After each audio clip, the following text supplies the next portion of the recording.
Y ahora damos la Gracias por la bienvenida presentación. al doctor Andrés Catalán. Él es intervencionista oncólogo. Va a hablar de intervencionismo oncológica del siglo XXI, estado del arte y futuro, radiólogo vascular intervencionista. Así que buenos días, Andrés, bienvenido. Buenos días, muchas gracias. ¿Se ve? ¿Se escucha? Sí, perfecto. Se escucha bien, bárbaro. No se ve todavía, ¿cierto? No, ahí se ve tu... Ahí está. Ahí se ve la pantalla, pero no... Sí, se ve todo. ¿Se ve todo? Sí. Se ve la charla, hay que presentarla, ¿no? Bueno, perfecto. Muy bien. Bueno, como ya me introdujeron, soy el doctor Catalán Andrés, radiólogo vascular e intervencionista. Soy ex residente del Centro Rossi de Buenos Aires. Posteriormente hice el fellow de intervencionismo percutáneo vascular en el Hospital Alemán de Buenos Aires y en el CHU de Gabriel Montpied de Clermont-Ferrand. En estos momentos me encuentro en la ciudad de Mendoza. Y bueno, agradezco al CECAC y vamos a ver si próximamente estaré con ustedes trabajando en el próximo tiempo. Agradezco a los doctores Aguirre y al doctor Chacón para este simposio de intervencionismo oncológico, el estado del arte. No tengo ningún conflicto de interés. Básicamente, comentarles la consolidación que ha tenido en el último momento el intervencionismo oncológico como rama de muy rápido crecimiento dentro de lo que es el intervencionismo radiológico, dentro de lo que es también la atención oncológica multidisciplinaria que tan compleja es, junto con la oncología clínica, la radioterapia y la oncología quirúrgica. Dentro de lo que es el manejo multidisciplinario, es fundamental tener una buena comunicación, como bien lo expresa el Queensland Clinical Cancer Network del 2014, en donde muestra claramente que el intervencionismo oncológico no solamente trabaja, digamos, en todo lo que es el complejo manejo oncológico en la parte diagnóstica, sino también en el tratamiento y en el follow-up, teniendo una colaboración activa con los colegas oncólogos, realizando procedimientos basados en evidencia, teniendo una alta calidad de cuidado del paciente y teniendo un liderazgo en el centro de la comunidad oncológica. Estos son los estándares prácticos que llevamos los intervencionistas oncológicos dentro de las organizaciones más importantes que hay. Está el CIRSE, que es la Sociedad Europea de Radiología Intervencionista Cardiovascular, también la Sociedad de Intervencionismo Oncológico Americana, pero principalmente esta es la que más ha dado todos los guidelines y todo un currículum de actividades para poder llevar la mejor atención dentro de lo que es la compleja estructura oncológica. Los objetivos clínicos son cada vez más ambiciosos del intervencionismo oncológico. Tenemos, bueno, como saben, el manejo de síntomas relacionados con cáncer, dolor, como bien lo explicó el doctor Bramsteny, tratamiento paliativo, tratamientos puente a cirugía, como es el caso de intento de reducción de un volumen tumoral o con el intento de generar un downstaging de la lesión por el tamaño, por ejemplo, para terminar dándole una posibilidad de cura o dándole una posibilidad de trasplante. Este es un chart que me gusta porque en lo que sería la enfermedad metastásica de colon a hígado, el impacto del rol de un intervencionista oncológico es muy importante. Ustedes ven que no solamente intercurre en la parte del diagnóstico, realizando una biopsia, sino también ofrece posibilidades en lo terapéutico y en lo paliativo. O paliativo, por ejemplo, con catéteres de tunelización, con métodos ablativos, neurólisis, gastrostomía, como métodos terapéuticos, quimioterapia, colocando un catéter portacat, por ejemplo, dentro de lo que sería en combinación con cirugía también, que es muy importante y trabajamos constantemente con ellos, lo que sería una embolización portal de la vena porta y también suprahepática para una posterior resección de un tumor en lóbulo derecho hepático, y también métodos ablativos y embolizaciones como métodos terapéuticos no quirúrgicos. Por supuesto que tenemos una consulta previa en donde el paciente viene con muchas dudas y nosotros le vamos a contar qué es lo que vamos a hacer, si es con anestesia general, sedación consciente, neurolepto, como también anestesia general. Explicamos también las complicaciones y los riesgos que pueden existir y si hace falta que interrumpa o no anticoagulantes o antiagregantes. Las guías de uso, más allá de lo que podemos mostrar acá, es decir, tomografía, una sala de angiografía, hemodinamia y ecografía, todo depende del medio en donde estemos y de la experiencia que tengamos, ¿sí? Y de la experiencia que tengamos. Antes de pasar a cada órgano en particular, o dando un pantallazo de cada órgano en particular con las principales guías y trabajos del último tiempo, tenemos, por ejemplo, las aplicaciones generales, que no hay que olvidar, del intervencionista en un manejo oncológico, que esto es de todos los días, como son las biopsias, como es la colocación de un PICC line para pasaje de antibiótico-terapia, inmunoterapia, ahora además en el último tiempo. También gastrostomía, colocación de catéter portacat, drenaje de stent biliares, manejo del dolor, por ejemplo, un tratamiento de un cáncer de páncreas avanzado para realizar una ablación de un manejo del dolor dentro de lo que es el plexo celíaco, infiltración del plexo celíaco, colocación y extracción de filtro de vena cava, tareas que nos competen todos los días, embolizaciones abdominales, digestivas, ginecológicas, urológicas, stent de vena cava superior. Ya ingresando al intervencionismo oncológico de cada órgano, tocándolos por arriba, el intervencionismo oncológico en hígado, básicamente podemos aprovecharlo en HCC, hepatocarcinoma y lesiones metastásicas, con métodos vasculares y con métodos ablativos percutáneos. Este es el chart de la Asociación Europea del 2018 del estudio del hígado, en donde observamos que estas terapias ablativas, como oferta de un tratamiento curativo, prácticamente tienen casi la misma éxito, casi el mismo éxito y soledad que en lesiones que tienen menos de 2 centímetros y lesiones que tienen menos de 3 centímetros dentro de lo que es el estadio de muy temprano y temprano dentro de lo que es la enfermedad de HCC. También tenemos para las metástasis colorectales, terapias ablativas como puede ser la radiofrecuencia, la crioablación o también el microondas. Dentro de lo que es la enfermedad hepática metastásica, es importante recalcar que la terapéutica ablativa que podemos realizar, siempre estamos hablando en lesiones con una enfermedad solitaria o una enfermedad oligometastásica.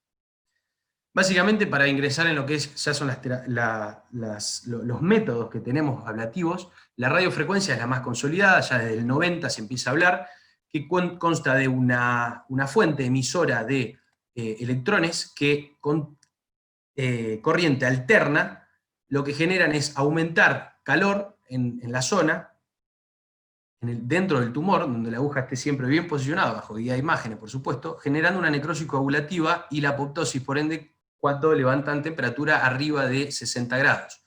Como von Tilburg expresó muy bien acá, y como hablábamos, las lesiones de la radiofrecuencia prácticamente permiten tener un tratamiento completo de las lesiones en un 94%, siempre y cuando las lesiones sean menores de 3 centímetros. Ya cuando empiezan a ser mayores de 3 centímetros, ya el éxito terapéutico y la región ablativa empieza claramente a disminuir.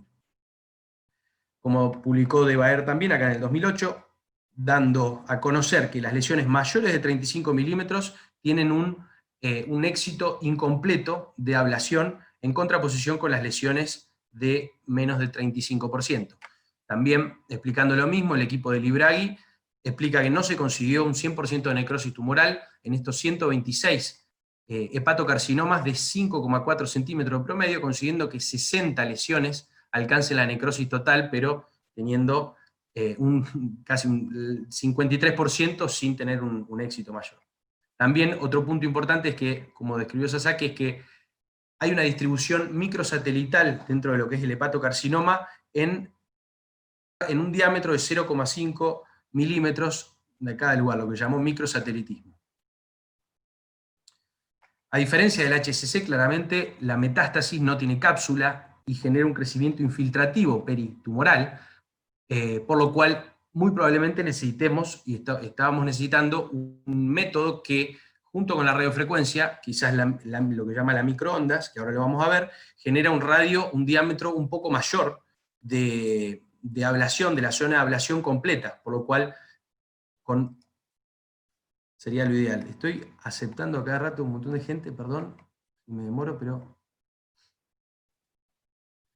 Metástasis, el tratamiento de las metástasis de la radiofrecuencia y la cirugía. Este es un estudio muy importante y prospectivo, el EPOC y el CLOC, que comparó básicamente la radiofrecuencia con la quimioterapia versus la cirugía y la quimioterapia, en donde podemos ver que hay una tasa de recurrencia local de la enfermedad con el estudio CLOC, que fue sobre la radiofrecuencia de un 6%, y con respecto a la resección de un 5,5%. Es decir, el estudio demostró prácticamente igualdad en tasa de recurrencia local entre la radiofrecuencia y la cirugía. Con respecto, fue un estudio muy importante, el CLOC también, ya desglosándolo, que lo más importante que nos mostró fue la sobrevida global a los 8 años, que la terapia sistémica nos da en un 9%, y si combinamos la terapia sistémica, que puede ser, por ejemplo, sorafenib, con radiofrecuencia, terminamos en un 36%. Hay 3 mensajes puntuales que quiero dejar sobre la radiofrecuencia. Tenemos la misma efectividad y con estudios comparables, y con efectividad comparable con cirugía en tumores que son menores de 3 centímetros. Nos permite generar la cantidad de veces que sea necesario de esta técnica, y la ablación local del tumor mejora la sobrevida global en combinación con quimioterapia, con la terapia sistémica.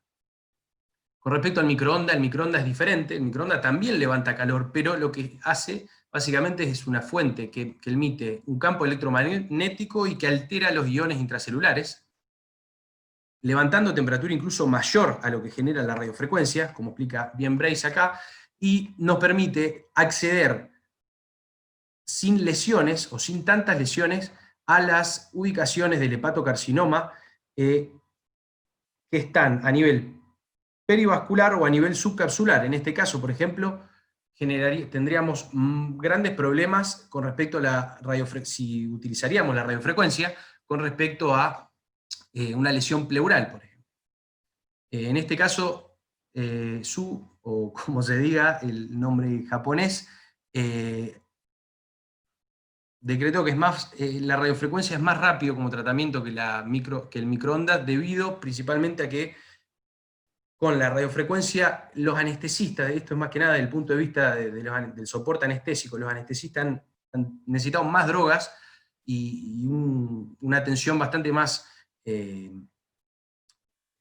una atención mayor, digamos, con respecto al microondas, para que el radiólogo intervencionista pueda tener un procedimiento seguro. Este estudio de corte de Potresky es muy importante, que demostró que entre la radiofrecuencia y el microondas hay una diferencia significativa, levemente significativa, con respecto a la progresión local tumoral en favor del microondas, y la sobrevida entre estos dos estudios prácticamente no había diferencia. Volviendo a decir, como decíamos antes, la barrera de los 3 centímetros con el microondas se rompió claramente, en donde Tamtorawat en este estudio demuestra que lesiones tanto de menos de 3 centímetros como de lesiones de 3 a 5 centímetros han podido ser tratadas con la misma efectividad, dándole también que lesiones subcapsulares y lesiones, por ejemplo, de localización central, a menos de 5 milímetros de alguna arteria, de la arteria hepática o de la vena porta, nos han podido ser de gran utilidad para tratar estos estudios, para tratar estas lesiones. Esta lesión, fíjense, en segmento 6, colocando 2 antenas de microondas, que también podemos utilizar varias antenas. Esta es otra diferencia que tenemos con respecto a radiofrecuencia, y acá tratar de generar una lesión total. Volvemos más de lo mismo. Este es un estudio, no puedo encontrar la imagen anterior, pero son 2 imágenes que tienen una imagen inicial igual, de HCC, y fíjense el radio ablativo que genera la radiofrecuencia con respecto al microondas. Es significativamente mayor la lesión que genera peritumoral el microondas con respecto a la radiofrecuencia, y con esto dejamos en claro que es un método que nos permite generar un mayor radio, un mayor diámetro de necrosis ablativa. Fíjense acá en vivo, la diferencia es clara. Por ende, en este caso decimos que el microondas nos permite un mayor margen libre de enfermedad y una menor tasa de recurrencia local. Volvemos a lo mismo, la proximidad vascular, mostrando efectividad con respecto al del microondas con respecto a la radiofrecuencia. Con respecto a las terapias vasculares, es importante tener en cuenta que cuando hablamos de hepatocarcinoma, también hay un hígado subyacente que tiene varias cosas, o no. pero en sí hay que ver el tamaño de la lesión, si la lesión tiene menos de 5 centímetros, si tiene 7, 8 centímetros, cómo está ese hígado subyacente, si hay una invasión portal, si la localización es subcapsular, como decíamos antes, si es central, si es periférica, la edad, cómo está el performance status del paciente, si tiene comorbilidades, si ingresa dentro de los criterios de Milán, si lo que vamos a hacer es un puente para un trasplante para ofrecerle una terapia curativa, haciendo un downstaging o qué. Entonces vamos a hablar un poco de la TACE, es decir, la quimioembolización y la radioembolización, siempre con un diagnóstico y abordaje multidisciplinario para ver qué terapéutica vamos a usar, en conjunto con oncólogos, hepatólogos, cirujanos, con guías que sustenten estos tratamientos y con la experiencia del equipo. Las guías del BSLC 2018, como hablábamos antes, hablábamos de tratamientos curativos para enfermedades muy temprana y temprano estadio del HCC, y ya como tratamiento paliativo dentro de lo que sería una enfermedad multinodular o un estadio C, una enfermedad por ahí con diseminación extrahepática o invasión portal, ofreciendo quimioembolización para el estadio B y ofreciendo terapia sistémica, que puede ser, por ejemplo, sorafenib, a nivel del estadio C. Hoy también tenemos una multiplicidad de combinaciones que se están tratando, y son estudios que incluso, por ejemplo, los de inmunoterapia ni siquiera hay estudios con resultados concretos, hay pero pocos, y la mayoría de los expositores no se animan a dar todavía resultados concretos porque es un terreno que falta mucho de estudio. Pero sí se sabe que hay estudios de este año y del año pasado, incluso en China y Rusia, que demuestran que hay una tasa de sobrevida global casi del 80% para pacientes que tienen, del 80% a los 2 años, un paciente que tienen una invasión portal y combinación con TACE y inmuno. Básicamente lo que es la quimioembolización, uno desea hacer un tratamiento embólico, y cuando elegimos realizar la radioembolización, lo que estamos haciendo es un tratamiento no embólico. Vale decir, con la quimioembolización lo que hacemos es generar una isquemia en el sector con este tamaño de lesiones, 500, 700, 200 a 400, más que nada 200 a 400. Con una radioembolización lo que hacemos es buscar un carrier que transporte el material. Estos carriers suelen tener de 20 a 70 micrómetros, es decir, llegan casi hasta el sector presinusoidal o precapilar tumoral, para poder generar posteriormente la radiación beta y gamma deseada. La quimioembolización, ya sea en su forma C-TACE, o sea, la TACE convencional o la DEB-TACE con drug-eluting bits, lo que generamos es interrumpir el suministro de sangre al tumor, prolongando la actividad local y disminuyendo la toxicidad sistémica. Lo que hacemos es emulsionar, mezclar estas drogas, algunas de estas drogas, dependiendo por ahí el caso, hay gente que usa en determinados casos una cosa y una droga y en otros no, es decir, enfermedad metastásica o en HCC, mezclándolos con el lipiodol, que es la droga, es el vector liposoluble, y a veces, si elegimos DEB-TACE, combinarlos con micropartículas. Este es un caso, 48 años, ACCC, mayor de 5 centímetros incluso en este lugar, 5 centímetros, donde intentamos lograr un efecto embólico con DEB-TACE. Esto fue en la sala, donde inyectamos la lesión exactamente en la arteria hepática distal. Lo que estamos en el segmento 6-7, lo que estamos ubicando acá es 12 meses antes y estos 12 meses después, ya con una necrosis total de la lesión y con esto hiperdenso que ven, esto blanco, que es el depósito de lipiodol que quedó en este lugar. El lipiodol también en estos casos nos ayuda a que, no solamente como un vector, sino a depositar la droga dentro del lugar y a que no se vaya y termine generando la necrosis que queremos. Las complicaciones, obviamente que hay varias complicaciones, pero principalmente lo que puede llegar a generar, aparte del síndrome de posembolización, que lo llegamos a ver 48 horas después, son infecciones y lesiones isquémicas de las vías biliares. Como tratamiento no embólico, hablábamos de partículas de 29-70 micrómetros, que lo que generamos es radiación beta y gamma, una vez que esté en el lugar, para terminar generando la necrosis deseada. Para la preparación de la radioembolización son necesarias 2 angios, esto brevemente lo mostramos. La primera angio es para ver justamente que no haya shunt extrahepático, y si hay shunt, valorarlo, cuantificarlo. En este caso lo que hacemos es evitar que la las drogas que estamos inyectando no se vayan, que la radiación no afecte ni al páncreas, ni al duodeno, ni al estómago, ni al pulmón. Es por eso hacer una angio de control, y para protección, en este caso de la gastrodenal, para protección, en este caso de la rama del segmento 6, para tratar, por ejemplo, un tumor en el segmento 8. Posteriormente se hace un SPECT con tecnesio 99, con macroagregado de albúmina, en el cual juntamente nos va a permitir asegurarnos el shunt extrahepático, siempre y cuando haya menos de 20% de pasaje para poder realizarlo. Si no, tendremos las toxicidades potenciales que menciono. Esta es la droga, es la manipulación de la droga, aislado de la radiación y con la punta del microcatéter en la arteria hepática que nutre al tumor. Entonces, básicamente, algunos puntos en favor de la radioembolización en este caso: tenemos menor síndrome de posembolización, tenemos un diámetro tumoral para este tipo de lesiones cuando son mayores de 5 centímetros, lo ideal, cuando hay una invasión portal parcial, por ejemplo, o cuando hay una trombosis parcial venosa portal. Aunque si es total, no elegiríamos la quimioembolización. Si es parcial, hay algunas veces que sí es posible generar lo deseado sin tantas complicaciones. Como sabemos, la radiación beta no tiene toxicidad sistémica, no hay resistencia a la droga, nos permite tranquilamente, posterior a la radioembolización, generar una segmentectomía y lobectomía con intento curativo. Y estos dos estudios que correlacionan patológicamente una mayor necrosis de la radioembolización en contraposición a la quimioembolización.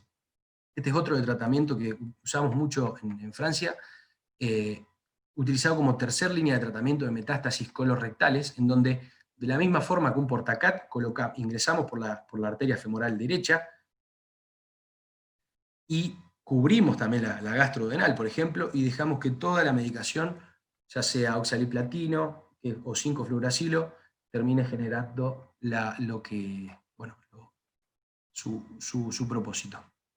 Embolización venosa portal, esto es lo que decíamos, esto lo hacíamos mucho y lo hago también bastante, que es la importancia de ofrecerle una terapia curativa al paciente posterior a una embolización de la vena porta y posterior a la embolización de la vena suprahepática, para terminar generando, en caso que haya un tumor del lóbulo derecho, una resección amplia, incluido, por ejemplo, el segmento 4 hepático, y al cabo de 4 o 6 semanas generar una hipertrofia. La columna izquierda es la parte previo y la columna derecha es posembolización. Fíjense el volumen, realizando posteriormente una volumetría con tomografía, el volumen, la diferencia de volumen del futuro hígado, que sería el lóbulo izquierdo en este caso, ofreciéndole la posibilidad quirúrgica, terapéutica, activa, para que le puedan resecar todo el lóbulo derecho sin ningún impacto en la función hepática. Dentro de lo que es intervencionismo oncológico en riñón podemos ofrecer crioablación dentro de las lesiones que tienen compromiso pielocalicial, es decir, no tanto las corticales. Para las corticales podemos realizar lo que se llama la radiofrecuencia nuevamente, para las lesiones corticales exofíticas bien de pared posterior, y siempre y cuando tengan menor de 3 centímetros. La radiofrecuencia, fíjense este caso, este es un paciente de 66 años, fumador, con una lesión cortical posterior derecha en tercio medio renal, una lesión que se controla a los meses y claramente aumenta de tamaño, teniendo 2,7 a 2,1, es decir, pudiendo ofrecer un tratamiento ablativo con radiofrecuencia sin ningún problema. Calentamos esta zona, ofrecemos calor hacia ese lugar para generar una necrosis coagulativa de la lesión. Fíjense cómo está acá, son burbujas que nos muestran un criterio de éxito, de localización. Y fíjense, 2 meses posterior, esta imagen que prácticamente no hay nada. Por ende, es un tratamiento para este tumor que sería un T1A, bastante sin complicaciones y con el mismo éxito que podría tener la resección, una nefrectomía en este caso, que no vale la pena en este caso hacerlo. Como en este caso tampoco, con un paciente que es de 78 años, que tiene un tumor de 6 centímetros, es decir, ya estamos en un T1B, con comorbilidades severas que contraindican la cirugía. Fíjense acá el compromiso pielocalicial, ya no es más como la otra lesión que era bien exofítica, acá claramente compromete el sector pielocalicial, por ende, si incidimos en esta lesión con radiofrecuencia, no solamente vamos a tener una disminución del éxito ablativo, como mostrábamos antes en hígado, que es exactamente lo mismo acá, con lesiones mayores de 3 centímetros, sino también que generaríamos una necrosis tubular que nos traería más complicaciones que soluciones. En este caso, entonces, lo que habíamos decidido es realizar una crioablación. La crioablación, muchas veces es necesario muchas agujas para colocar, justamente en este caso, cuando eran 6 centímetros de lesión. Lo que habíamos colocado en este lugar es una cánula que nos permite inyectar solución fisiológica, en este caso, para despegar de la lesión el calor que va a ofrecer la crioablación, el calor frío, el frío que va a ofrecer la terapéutica ablativa, y desplazar parte del colon que está alrededor y el resto de los tejidos, ¿sí? Lo que se llama hidrodisección. Esto es ya en el tomógrafo, con la posición, con múltiples antenas, y lo que logramos hacer son los efectos Joule-Thomson, es decir, ciclos de 10 minutos de calentamiento, de enfriamiento y de congelamiento, con calentamiento posterior para terminar generando una necrosis total. El efecto Joule-Thomson con el calentamiento, quiero mostrar acá unos videitos, básicamente vamos más rápido, múltiples antenas. Ahí estoy con la doctora Rabel, el aparato que se llama es el Visualize, que permite la emisión de argón para congelar, y acá las proobs o las antenas, cómo se ubican. Posteriormente, lo que es el ciclo de congelación, fíjese cómo las antenas se congelan, teniendo un efecto, como vemos acá, real time, que nos muestra el iceberg justamente para ver la necrosis que genera en este lugar. Esto es una foto al mes, y esta es una foto a los 2 meses, con una necrosis total. Otra lesión tratada con crioablación, evitando que la radiofrecuencia en este sector, por ejemplo, genere una lesión nerviosa, una lesión del nervio intercostal, con éxito terapéutico. Lo que es intervencionismo en pulmón, decimos que el pulmón, para ofrecer una radiofrecuencia, conduce eléctricamente muy bien la corriente, hay una buena difusión térmica, y con tomografía se puede realizar tranquilamente. De nuevo, lesiones menores de 3 centímetros, con un buen resultado terapéutico. Caso desafiante, esto a veces se puede realizar. Lesiones, fíjense este tumor que está pegado al pericardio, lo que terminamos generando es un neumotórax iatrogénico para despegar la pleura del pericardio y poder terminar generando una ablación sin ningún problema. Complicaciones, por supuesto que hay, pero principalmente es difusión pleural y neumotórax. Y lo más importante es que hay una sobrevida global de 62 meses y que no hay cambios a nivel de la función respiratoria, como indica Lencioni. De nuevo lo mismo, la ablación por microonda con respecto a la radiofrecuencia, también son perfectamente utilizables. La electroporación irreversible, en este caso, es más utilizado en lo que es páncreas, en lo que son lesiones pancreáticas. En este caso, la electroporación irreversible lo que genera es exactamente es un pulso. No genera cambios térmicos, sino pulsos de baja frecuencia eléctrica para crear defectos en la membrana celular con pérdida de la homeostasis y la muerte. El punto clave es que no genera cambios térmicos como sí lo hacían las 3 terapéuticas que mostramos anteriormente. Este es un tratamiento, cortesía de mi ex jefe, tratamiento pretratamiento, la TC pretratamiento, donde vemos una lesión del proceso uncinado, típica de lesión pancreática que engloba a los vasos mesentéricos, colocamos las agujas y post-tratamiento inmediato con el criterio de éxito y follow-up posterior sin lesión vascular y con una regresión del tumor, ofreciendo una sobrevida media global de 27 meses. En músculo esquelético, el manejo del tumor puede ser curativo como puede ser paliativo. Dentro de lo que es curativo tenemos ablaciones tumorales, y dentro de lo que es el manejo tumoral paliativo podemos reducir el tamaño del tumor, podemos generar una cementoplastia y podemos agregar embolizaciones vasculares en casi cualquier tipo de procedimientos para intentar lograr, más que nada, un proceso de devascularización para generarle al cirujano traumatólogo posterior una ablación sin complicaciones, sobre todo en lesiones que son muy vascularizadas. Hay muchos estudios, ya estoy, Rodrigo, ya casi termino. Este estudio que muestra 65 pacientes no embolizados versus 53 pacientes embolizados, que estimó la pérdida de sangre, estimó el volumen de transfusión de plaquetas, el tiempo operativo, y mostrado que los pacientes que han tenido por lo menos una embolización tienen menor estimada de sangre y menor duración de tiempo en sala quirúrgica. Aquellos que el tamaño de vascularización era mayor, habían tenido mayor pérdida de sangre y mayor transfusión en glóbulos rojos, y algo importante es que no afecta la función renal. Este paciente con un tumor de células claras de estadio 4, había tenido una nefrectomía y estaba en tratamiento con sunitinib, con un hombro doloroso persistente, con una disrupción prácticamente global de la arquitectura de la cabeza o de la transición cérvico-capital del húmero derecho, con invasión de partes blandas también. Comité multidisciplinario decidió la embolización superselectiva y la cirugía. En este caso vemos el BLASH tumoral, y lo que vamos a hacer es justamente tratar de embolizar estas arterias circunflejas con N2-butilcianoacrilato, para posteriormente tener esta lesión posterior antes, y fíjense cómo fue con la cirugía traumatológica después. Causa otros casos, otras aplicaciones de cementoplastia, también no solamente en lo que es el tratamiento oncológico, sino también en fracturas de estrés óseo, por ejemplo. Estos son pacientes que habíamos hecho.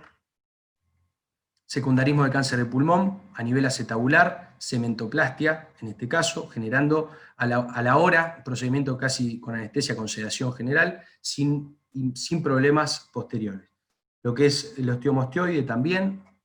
Este es un paciente, este es el último caso, Rodrigo, y termino. Este es una nenita de 6 años que hicimos, un dolor crónico sacro de 10 meses de evolución. Fíjense la inmensa lesión que tenía de compromiso sacrocoxígeo, que compromete no solamente los neuroforámenes derechos, sino también con extensión hacia las partes blandas, perisacral, obviamente obligando una lesión a que sea una biopsia. La biopsia arroja que es un quiste óseo aneurismático, y lo que decidimos hacer una embolización previo, ya que son lesiones muy vascularizadas, para que posteriormente BLASH tumoral, protección de los ramos con coils pelvio-vaginales, y la embolización con hemosferas y histoacril. Con VCT, que es una reconstrucción 3D posterior, donde vemos claramente que dónde quedó depositado el material, y este es el debulking posterior que le hizo el neurocirujano, que no tuvo un problema y tuvo muy poca pérdida de sangre, y con una resonancia posterior a los 2 meses, prácticamente no hay rastros de la lesión. Creo que está bastante interesante, y es súper importante el valor del intervencionista oncológico en una institución de salud, siempre basado y trabajando en comité de tumores, con abordajes multidisciplinarios. Bueno, muchas gracias. Excelente presentación, doctor Catalá. Creo que podemos ver que tenemos un abanico muy amplio de posibilidades ahora en el tratamiento. Es un tema de intervencionismo que no está como no tenemos mucha información, o por lo menos estoy seguro que el público escuchó cosas que probablemente no tengan mucha. Pero bueno, queríamos saber más que todo complicaciones, porque estos procedimientos son pueden tener bastantes complicaciones, y queríamos saber, por ejemplo, en el caso de hepatocarcinomas, aprovechando que viene una charla interesante sobre eso, ¿cuáles son las complicaciones más frecuentes en pacientes con hepatocarcinoma? Al realizar embolizaciones, obviamente. Con la embolización, te referís puntualmente al tratamiento endovasculares, ¿no? Sí, así es. Mira, Astor, la verdad que como complicaciones en sí, como habíamos explicado ahí, que Brown en ese trabajo lo dejaba bien claro, todo el espectro de complicaciones que podían existir, como estamos ingresando a la arteria hepática y a los ramos distales, siempre intentando de ser lo más súper selectivo posible, es decir, lo más cercano al ramo tumoral que genera acá, donde está generada la lesión, lo que terminamos generando básicamente depende también si utilizamos qué agente embólico, son, digamos, el conjunto de síntomas del síndrome post-embolización, que se sienten desde las 48, pueden estar como no, se pueden percibir desde las 48 horas, fundamentalmente se pueden estirar también hasta los primeros 7 días, que es náuseas, dolor abdominal, puede haber algo de vómitos, puede haber algunas líneas de fiebre no mayor, generalmente de 38 grados, y ya como complicaciones por ahí que puede llegar a generar algún problema, es alguna lesión de la arteria cística, dependiendo de dónde está la lesión. Por eso insisto en que siempre lo más distal posible, es decir, como nosotros decimos, lo más súper selectivo posible, nos evitaría este tipo de lesiones. Andrés, excelente realmente tu presentación, bastante amplia y bueno, yo creo que hepatocarcinoma es uno de los tumores que realmente nos cuesta mucho abordarlo. Sabemos que va en un aumento claro desde su incidencia y mi pregunta va focalizada es si has combinado terapias con tratamientos locales en hepatocarcinoma. Sí, hemos combinado tratamientos. Puntualmente me gustaría combinar con todos estos avances de inmunoterapia que se están observando, pero bueno, estamos todavía, hay poco, podríamos decir que con respecto a esto, la inmunoterapia, las últimas guías que se publicaron ahora haciendo trabajos que se publicaron en el CIRSE, que se hizo hace menos de un mes, aportan un 30% aproximadamente, junto a terapias ablativas, de lesiones que tienen entre 3 y 5 centímetros, por ahí que es el gris a la cual nos estamos enfrentando ahora. Por otra parte, también la combinación de este tipo de terapias, por ejemplo, ablativa con alguna terapia vascular, como puede ser una quimioembolización en lesiones menos de 3 centímetros, estuvo probado ya hace un año exactamente, el año pasado, que no hay mucha diferencia. Es decir, nosotros para las lesiones menores de 3 centímetros podemos tratarlo tranquilamente con una sola terapia sin necesidad de combinarlo. Ahora bien, con lesiones que tienen de 2 o de 3 a 7 centímetros, vemos, por ejemplo, que con radiofrecuencia o microablación más quimioterapia podemos ofrecerle un estadio, una buena sobrevida, una sobrevida mejor que si se tratara de otra forma. Ya si estaríamos hablando, por ejemplo, de una lesión de 7 centímetros, con lesión portal, es decir, ya un estadio C. Este año se publicó en un trabajo que publicaron en China, que mostraba justamente la sobrevida a un año, creo que era del 85%, con combinación de la CTACE, es decir, la quimioembolización convencional, agregada con sorafenib. Bien.